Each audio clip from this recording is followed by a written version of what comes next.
Okay, I've put in the titles in column A. My first job is going to be to adjust this column width. I selected the column by clicking on the A, and now I'm just hovering my mouse here. Let's make sure I do that properly. Hovering my mouse and dragging to make the column wider. Now you have particular values that you have to enter in these cells, the weekly net income that you have calculated. I'm just making stuff up to make it easy to type. No particular reason for these numbers. You have to use the numbers that you are given or that you've worked out. Now we'll get on to the formula for the savings. It's a formula, so it must begin with an equal sign. That's the first thing I type. The savings is going to be what you earn, take away what you spend. What you earn is in cell B1.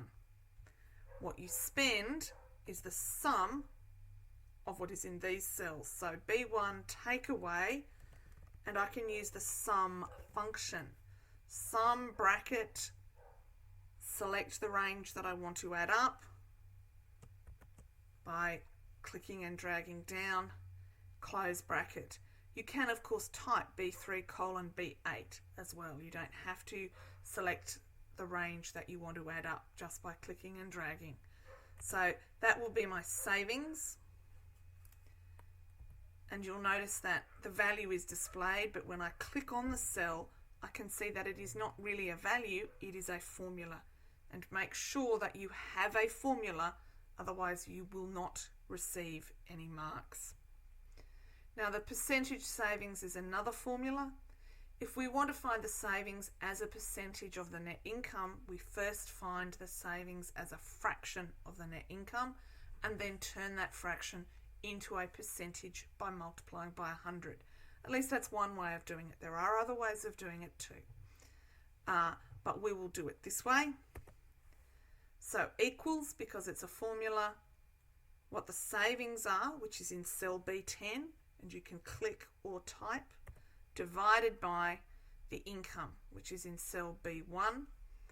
And I'm just going to, oh yes, I know there's a typo. I'm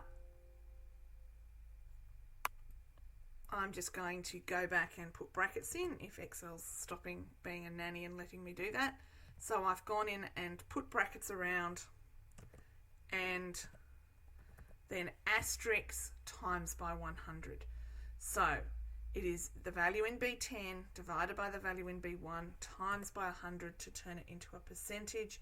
And you can see that the percentage savings are 28.9. And you can increase or decrease the number of decimal places if you want, although that's not required in the question.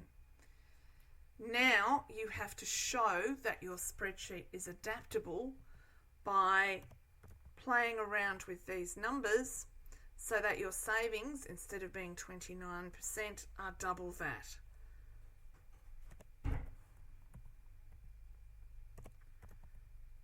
To show that you have written a spreadsheet that is dynamic.